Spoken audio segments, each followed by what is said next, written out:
Bonjour à tous, aujourd'hui on se retrouve pour une vidéo un peu spéciale puisque ce ne sera pas un tuto mais ma participation au Polymer Art Challenge 2017 et cette année le thème c'est le froid pour la première épreuve et j'ai décidé de faire Jessica Rabbit. Et là je vois des grands points d'interrogation se dessiner dans vos yeux, mais quel est le rapport entre Jessica Rabbit et le froid? Mais c'est très simple, je vais vous l'expliquer. Et bien tout simplement, quand le thème a été annoncé, je pense que comme beaucoup de gens, j'ai pensé igloo, banquise, pingouin, ours polaire, enfin voilà, j'ai pensé à beaucoup de choses en rapport directement avec le froid. Mais je me suis dit, bon, le froid, il n'y a pas que le froid, le climat, quoi. Donc je peux attribuer cet adjectif à autre chose. Et en l'occurrence, à une personne. Donc j'ai pensé à une personne quand on dit qu'une personne est froide.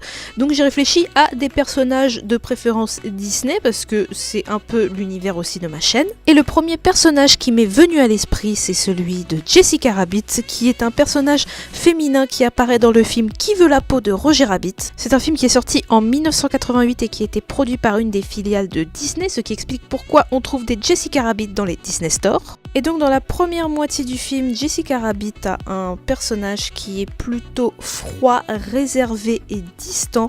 C'est normal parce que Jessica Rabbit est une femme très sexy qui entretient son image de femme fatale. J'en profite au passage pour vous dire que si vous n'avez pas vu ce film, je vous conseille vraiment de le voir. Bon, après moi j'ai grandi avec ce film, donc je vois toujours ça avec mes yeux d'enfant. Peut-être que les plus jeunes d'entre vous n'aimeront pas ce film et qui trouveront qu'il a un peu vieilli, mais il faut quand même le voir. C'est un excellent film avec Christopher Lloyd, c'est le doc de Retour vers le futur qui là tient un rôle de méchant et ce film est juste génial. Donc pour en revenir à la création, ce concours m'a permis de me lancer pas mal de défis, surtout le fait de faire un visage humain.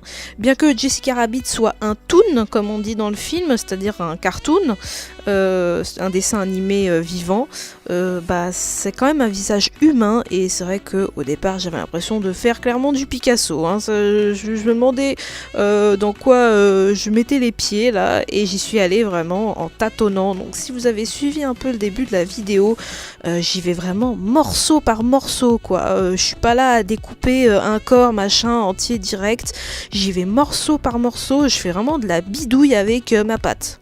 Ensuite, dans un second temps, comme je voulais faire une sorte de tableau mais un peu en 3D, le deuxième défi a été du coup de faire ressortir les formes. Du coup pour la poitrine c'était pas trop difficile, c'est plus par exemple au niveau des épaules, tout ça. Il fallait que je crée des reliefs. Surtout les épaules, je trouvais ça vachement important.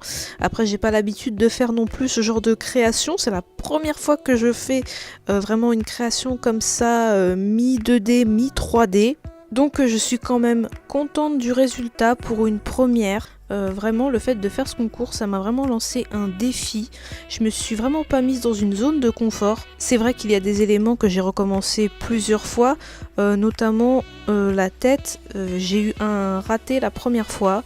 Ça ressemblait vraiment à rien, j'ai failli abandonner, mais je me suis quand même laissé une seconde chance parce que je voulais vraiment la faire, cette Jessica Rabbit, mais c'est vrai qu'un visage humain c'est pas facile, aucune erreur n'est permise parce que sinon ça se voit tout de suite. Et pour le corps la difficulté aura été la même puisque là je n'ai même pas tenté de faire un corps entier d'un seul bloc. J'y suis allée morceau par morceau pour être sûre vraiment que tout soit parfait parce que Jessica Rabbit a des formes vraiment très très jolies et je ne voulais pas rater ça. Alors pas de panique si vous voyez mes mains rouges, c'est parce que j'ai retourné les gants avec lesquels j'ai travaillé la pâte rouge bordeaux du bustier de Jessica Rabbit. Et pour terminer cette création, j'ai peint l'œil, la paupière, la bouche.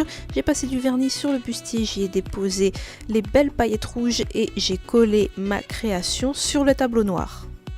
Et voilà, cette création est maintenant terminée. Je remercie les gens qui ont fait que ce concours soit possible car moi, ça m'a permis de vraiment toucher à autre chose et je trouve aussi que ça permet de découvrir d'autres talents et d'autres chaînes et ça, vraiment, je parcours les playlists avec plaisir. Et bien, je vous dis à très vite pour une nouvelle vidéo.